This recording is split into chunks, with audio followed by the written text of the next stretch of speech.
আলহামদুলিল্লাহ রাব্বিল আলামিন ওয়াসসালাতু ওয়াসসালামু আলা আশরাফিল আম্বিয়া ওয়াল মুরসালিন আম্মা বা'দ। আমার প্রিয় মুসলিম ভাই ও বোন, পার্থিব নানান স্বপ্ন লক্ষ্য পূরণের পিছনে পড়ে অনেক মানুষই ভুলে থাকে জীবনের আসল লক্ষ্য উদ্দেশ্য। কিভাবে উন্নত কেরিয়ার গড়া যায়, ভালো বেতনের একটা চাকরি পাওয়া যায়, এটাই আজ অনেকের দুনিয়াতে বেঁচে থাকার মূল উদ্দেশ্য হয়ে দাঁড়িয়েছে।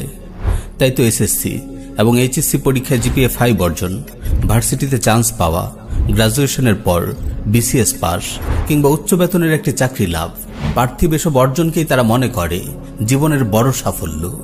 এই লক্ষ্য অর্জনে তারা এতটাই ব্যস্ত থাকে যে মৃত্যু পরবর্তী জীবনের কথা অনেকেই ভুলে যায়। প্রাইভেট কোচিং আর রকমারি কোর্স নিয়ে ব্যস্ত মানুষগুলোর কাছে ইলম অন্বেষণ, সালাতের জন্য সময় ব্যয়, ইবাদত বন্দেগীর বিষয়গুলো বরাবরই ঐচ্ছিক মনে হয়। শিক্ষা জীবন শেষে যখন কারো একটা চাকরি মিলে, তখন আবার দিন রাত তার ব্যস্ত সময় কাটে কিভাবে অল্প সময়ে অঢেল অর্থ সম্পদ হাসিল করা যায়, গাড়ি বাড়ির মালিক হওয়া যায়। এ সকল মানুষদের ৬০-৭০ বছরের এই দুনিয়ার জীবনের অর্ধেক সময় কেটে যায় চাকরি লাভের জন্য নিজেকে প্রস্তুত করতে, আর বাকি অর্ধেক সময় কেটে যায় অর্থ সম্পদ অর্জনের পেছনে। নিজের সামনে যে অনন্ত অসীম আখিরাতের জীবন আছে, সেই আখিরাতের সাফল্যের জন্য দুনিয়াতে ন্যাক আমলের পুঁজি অর্জন করতে হবে, এই চিন্তাই যেন তাদের মনে আসে না। পার্থিব লক্ষ্য পূরণে মশগুল থেকে তারা ভুলে থাকে প্রকৃত সাফল্যের কথা। আমার প্রিয় মুসলিম ভাই ও বোন, দুঃখজনক হলেও সত্য, এটাই আজকের অধিকাংশ মানুষের বাস্তবতা। প্রকৃত সাফল্যের ব্যাপারে বেশিরভাগ মানুষই আজ অজ্ঞ উদাসীন হয়ে আছে।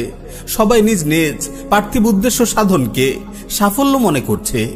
তাই তো স্কুল কলেজের শিক্ষার্থী ও তাদের অভিভাবকদের কাছে সাফল্য হলো পরীক্ষায় জিপিএ 5 পাওয়া, ভার্সিটির ভর্তি পরীক্ষায় অংশগ্রহণকারী শিক্ষার্থীর কাছে সাফল্য হলো সেরা কোনো ভার্সিটিতে চান্স পাওয়া, চাকরি প্রত্যাশীদের কাছে সাফল্য হলো ভালো বেতনের একটা চাকরি পাওয়া, চাকরিজীবী লোকদের কাছে সাফল্য হলো অঢেল সম্পদের মালিক হতে পারা। আবার এই লোকগুলোই একটা ধাপে এসে যখন উদ্দেশ্য পূরণে ব্যর্থ হয়, তখন হতাশার সাথে বিপরীত কথা বলতে শুরু করে। জিপিএ 5 পেয়েও কেউ যদি কাঙ্ক্ষিত ভার্সিটিতে চান্স না পায়, সে বলে কি লাভটা হলো জিপিএ 5 পেয়ে। ভার্সিটি থেকে গ্রাজুয়েশন লাভের পরও কেউ যদি উচ্চ বেতনের চাকরি না পায়, বছরের পর বছর বেকার সময় কাটায়, সে হতাশ হয়ে বলে কি লাভটা হলো এত সার্টিফিকেট আর ডিগ্রি অর্জন করে। আর চাকরি পেয়েও যে অঢেল সম্পদ গড়তে না পারে, তার কাছে চাকরিটাই বৃথা মনে হয়। সে যখন দেখে প্রাতিষ্ঠানিক ডিগ্রি অর্জন না করেও কেউ ব্যবসা বাণিজ্য করে অনেক ধন সম্পদের মালিক হয়ে গেছে, তখন সে ডিগ্রি না থাকে সেই ধনী লোককেই বড় সফল ও জ্ঞানী মনে করে। এক কথায় একটা পর্যায়ে এদের সবার কাছে দুনিয়ার অর্থ সম্পদ অর্জন করে প্রতিষ্ঠিত হতে পারাই বড় সাফল্য মনে হয়।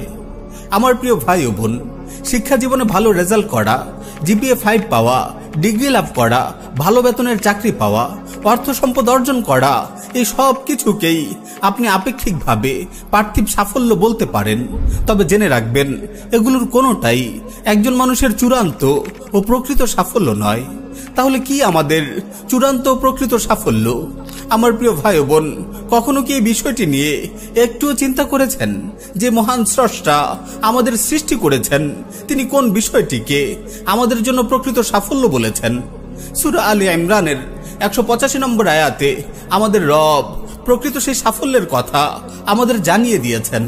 ফামান যুহজিহা আনিন নার ওয়া উদখিলাল জান্নাতা ফাকাদ ফাজ, যাকে জাহান্নাম থেকে দূরে রাখা হবে এবং জান্নাতে প্রবেশ করানো হবে, সেই সাফল্য লাভ করবে। হ্যাঁ আমার প্রিয় ভাই ও বোন, জাহান্নাম থেকে রক্ষা পেয়ে জান্নাতে প্রবেশ করতে পারা, এটাই চূড়ান্ত ও প্রকৃত সাফল্য। যে ব্যক্তি দুনিয়ার জীবনে আল্লাহর হুকুম আহকাম মেনে চলবে, তার অবাধ্যতায় লিপ্ত হওয়া থেকে বেঁচে থাকবে, সেই আখিরাতে জাহান্নাম থেকে রক্ষা পেয়ে জান্নাতে প্রবেশ করতে পারবে। বস্তুত এটাই মানুষের জন্য মহা সাফল্য। পক্ষান্তরে যে ব্যক্তি আল্লাহর ইবাদত বন্দেগী থেকে বিমুখ থাকবে, তার অবাধ্যতায় লিপ্ত হবে, দুনিয়াতে সে যত বড় ডিগ্রিধারী হোক না কেন, যত ধন সম্পদের মালিকই হোক না কেন, এসব কোনো অর্জনই জাহান্নাম থেকে মুক্তির ক্ষেত্রে তার কোনো কাজে আসবে না। আখিরাতের জীবনে সে চরম ক্ষতিগ্রস্ত হবে। সুতরাং আমার প্রিয় ভাই ও বোন, আপনার রব আপনাকে কেন সৃষ্টি করেছেন সেই উদ্দেশ্য সম্পর্কে জানুন, তবেই আপনি প্রকৃত সাফল্য অর্জনের ব্যাপারে মনোযোগী হতে পারবেন। আপনার রব মানব সৃষ্টির উদ্দেশ্য সম্পর্কে বলেছেন, ওয়ামা খালাকতুল জিন্না ওয়াল ইনসা ইল্লা লিয়াবুদুন, আমি জিন ও মানুষকে কেবল এজন্যই সৃষ্টি করেছি যে তারা আমার ইবাদত করবে। আপনি কেবল পার্থিব পরীক্ষাগুলোতে ভালো রেজাল্ট করাকেই জীবনের একমাত্র লক্ষ্য বানাবেন না। মনে রাখবেন, আপনার রব আপনাকে পরীক্ষা করছেন। সূরা আল ইনসানে আল্লাহ তাআলা ইরশাদ করছেন, ইন্না খালাকনাল ইনসানা মিন নুতফাতিন আমশাজ নাবতালিহি ফাজআলনাহু সামিআন বাসীরা, আমি মানুষকে সৃষ্টি করেছি সংমিশ্রিত শুক্রবিন্দু থেকে তাকে পরীক্ষা করার জন্য। এজন্য আমি তাকে করেছি শ্রবণ ও দৃষ্টিশক্তি সম্পন্ন। সূরা আল মুলকে তিনি আরো ইরশাদ করছেন, আল্লাযী খালাকাল মাউতা ওয়াল হায়াতা লিয়াবলুয়াকুম আইয়ুকুম আহসানু আমালা, যিনি সৃষ্টি করেছেন মরণ ও জীবন যাতে তোমাদের পরীক্ষা করেন কে তোমাদের মধ্যে আমলের দিক থেকে উত্তম। সুতরাং আমার প্রিয় মুসলিম ভাই ও বোন, আপনার রবের এই পরীক্ষা উত্তীর্ণ হওয়ার ব্যাপারে আপনি মনোযোগী হন। প্রকৃত সাফল্য অর্জনে আপনার দুনিয়ার এই জীবনকে কাজে লাগান। আমার প্রিয় ভাই ও বোন, আমার এই আলোচনা শুনে আপনি এটা মনে করবেন না যে আমি আপনাকে প্রাতিষ্ঠানিক শিক্ষার ব্যাপারে অমনোযোগী হতে বলেছি, ভালো রেজাল্ট ও ভালো চাকরির প্রচেষ্টা থেকে বিমুখ হতে বলেছি। না, আমি বরং আপনাকে স্মরণ করিয়ে দিচ্ছি, দুনিয়ার প্রাতিষ্ঠানিক পরীক্ষাগুলোই আপনার আসল পরীক্ষা নয়। পার্থিব অর্জনগুলোই আপনার প্রকৃত সাফল্য নয়। আপনার প্রকৃত সাফল্য হলো আখিরাতে জাহান্নাম থেকে রক্ষা পেয়ে জান্নাতে প্রবেশ করতে পারা। আখিরাতের এই সাফল্য লাভের জন্য আপনাকে দুনিয়াতেই মজবুত ঈমান ও নেক আমলের পাথে অর্জন করতে হবে। সুতরাং আপনি শিক্ষা জীবন কিংবা কর্মজীবন যে অবস্থানেই থাকুন, প্রকৃত সাফল্য লাভের পথে অবিচল থাকুন।